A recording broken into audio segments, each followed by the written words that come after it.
اب نبی علیہ الصلوۃ والسلام گھر تشریف لائے، آپ کہیں اور بھی تو جا سکتے تھے۔ معلوم یہ ہو رہا ہے کہ میاں بیوی میں محبت ہو تو خاوند کو پھر سکون اور عجیب حالت کے اندر سکون یہ بیوی ہی کے پاس آ گیا۔ نبی علیہ الصلوۃ والسلام آئے، بیوی کو ساری باتیں بتائیں۔ اب بیوی نے کیا کیا اور کیا کہا سنیے۔ فرمایا بشارت ہو آپ کو، اب ہرگز نہ ڈریے، کلا ہرگز نہیں، اللہ آپ کو ہرگز رسوا نہیں کرے گا۔ اور آگے کیا فرمایا بی بی خدیجہ نے؟ آپ تو صلہ رحمی کرنے والے ہیں، آپ تو سچ بولنے والے ہیں، آپ تو لوگوں کا بوجھ اٹھانے والے ہیں، یعنی لوگ مقروض ہوتے ہیں آپ ان کے قرضے اٹھا لیا کرتے ہیں، اور آپ ناداروں کی خبر گیری کرنے والے ہیں، آپ امین ہیں، امانتیں ادا کرنے والے ہیں، آپ مہمانوں کا خیال کرنے والے ہیں، مہمان نواز ہیں، اور آپ حق کی طرف، اچھے کاموں کی طرف لوگوں کو معین ہیں، مددگار ہیں، ان کی مدد کرتے رہتے ہیں۔ یہ بخاری میں بھی اور مسلم میں بھی ہے۔ اور ابن جریر کی ایک روایت، ایک بیوی اپنے شوہر کو کہہ رہی ہے کہ آپ کبھی کسی فاحشہ کے پاس بھی نہیں پھٹکے۔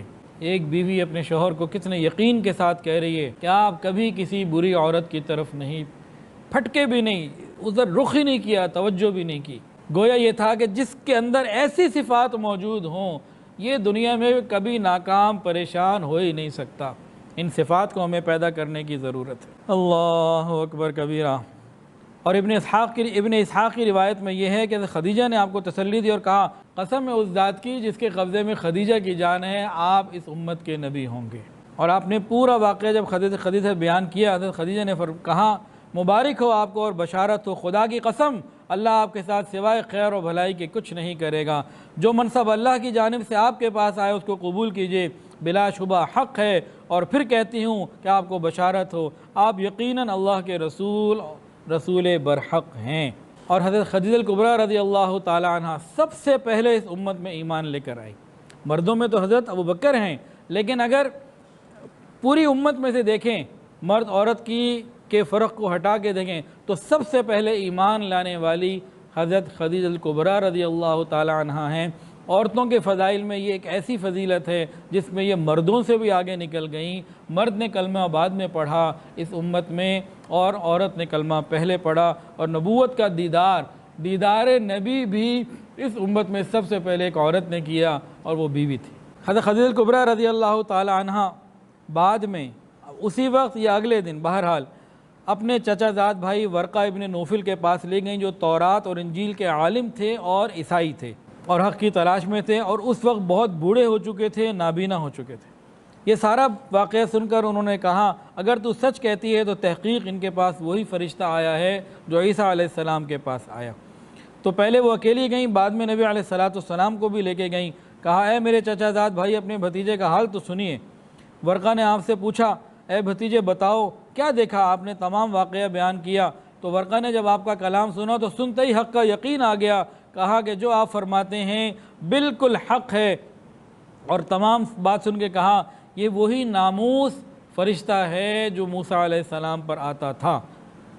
اور آگے کہا کاش میں تمہارے زمانہ پیغمبری میں قوی ہوتا، توانا ہوتا، جب تمہیں تمہاری قوم نکالے گی اس وقت میں تمہاری مدد کرتا، کاش میں اس وقت زندہ ہی ہوتا۔ نبی علیہ السلام نے بہت تعجب سے فرمایا میری قوم مجھے نکالے گی؟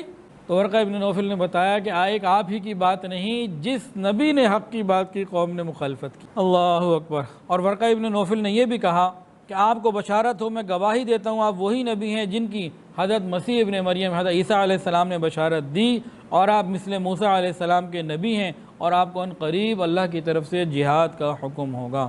ناموس، یہ لفظ آپ نے سنا نا، ناموس۔ ایک ہوتا ہے جاسوس، ناموس اور جاسوس۔ ناموس کہتے ہیں جو خیر کی خبر لے کے آتا ہے، جاسوس کہتے ہیں جو شر کی خبر لے کر آتا ہے۔ ایک روایت میں ہے کہ جب نبی علیہ السلام وہاں سے واپس چلے تو ورقہ ابن نوفل نے آپ کے سر کو بوسہ دیا۔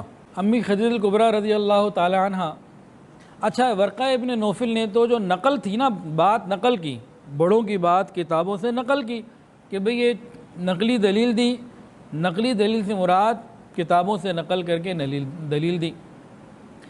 حضرت خدیجہ الکبریٰ رضی اللہ تعالی عنہ نے نبی علیہ السلام کی دل کی تسلی کے لیے ایک عقلی دلیل کو بھی پیش کیا۔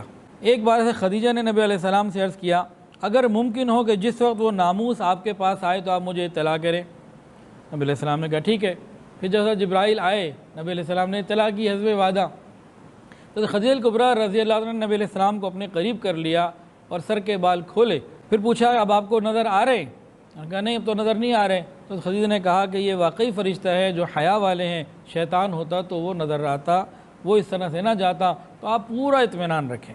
اسی طرح کتابوں میں لکھا ہے کہ ورقہ ابن نوفل کے پاس بھی جانا ہوا اور حضرت خدیجہ نے عداس جو بعد میں مسلمان ہو گئے تھے تو یونس علیہ السلام کی قوم نینوا کے تھے، ان کے پاس بھی نبی علیہ السلام گئیں اور جبرائیل علیہ السلام کے آنے کا بیان کیا، اور بعض روایتوں میں یہ بھی آتا ہے کہ بحیرہ راہب کے پاس گئیں، یعنی ہر طریقے سے ساری تسلیاں کر لیں اور نبی علیہ السلام کو اطمینان دلوایا۔ امی عائشہ سے روایت ہے نبی علیہ السلام نے ارشاد فرمایا کہ ورقہ ابن نوفل کو برا مت کہو، میں نے اس کے لیے جنت میں 1 یا 2 باغ دیکھے ہیں۔ حضرت خدیجہ الکبریٰ رضی اللہ تعالی عنہا، آپ نے جب نبی علیہ السلام سے شادی کی تھی تو وہ بہت ساری کرامات اور ایسی چیزوں کو دیکھ کر ہی کی تھی، اور آپ کو پہلے ہی بتا دیا گیا تھا، نبی علیہ السلام کو بھی بعض راہب نے اور بعض لوگوں نے بتایا کہ آپ نبی ہوں گے، تو یہ تو اس چیز کے انتظار میں تھیں کہ یہ معاملہ پیش آئے۔